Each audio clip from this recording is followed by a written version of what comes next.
দেশের রাজনৈতিক পট পরিবর্তনের পর বিদেশে বাংলাদেশিদের ক্রেডিট কার্ড ব্যবহারে আমূল পরিবর্তন এসেছে।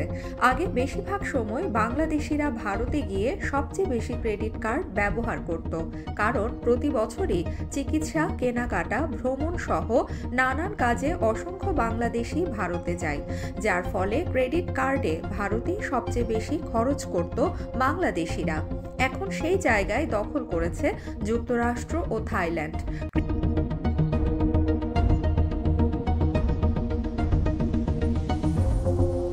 এর কারণ হিসেবে জানা গেছে, 5 আগস্ট রাজনৈতিক পট পরিবর্তনের পর ভারতে ভিসা দেওয়া সীমিত করে ফেলা হয়েছে, ফলে বাংলাদেশের মানুষ ভারতে যেতে পারছে কম। এতে করেই ভারতে ক্রেডিট কার্ডের খরচ কমে গেছে, ফলে বাংলাদেশের মানুষ এখন বেশি যাচ্ছে থাইল্যান্ড, সিঙ্গাপুর।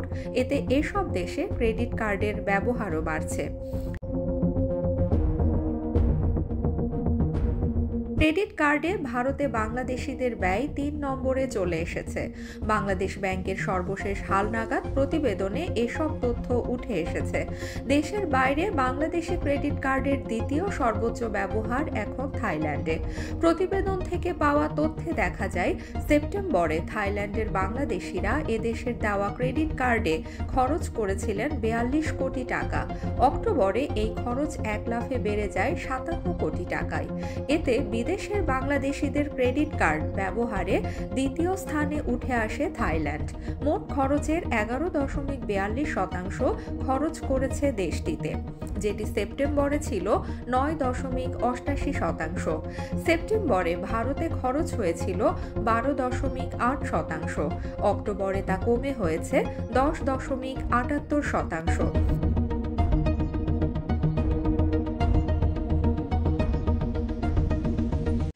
এদিকে দেশে বিদেশে বাংলাদেশিদের ক্রেডিট কার্ডের ব্যবহার বৃদ্ধির পাশাপাশি বাংলাদেশে অবস্থানকারী বিদেশিদের ক্রেডিট কার্ডের ব্যবহার বেড়েছে। গত অক্টোবরে বাংলাদেশে অবস্থানকারী বিদেশিরা ক্রেডিট কার্ডে 129 কোটি টাকা খরচ করেছেন।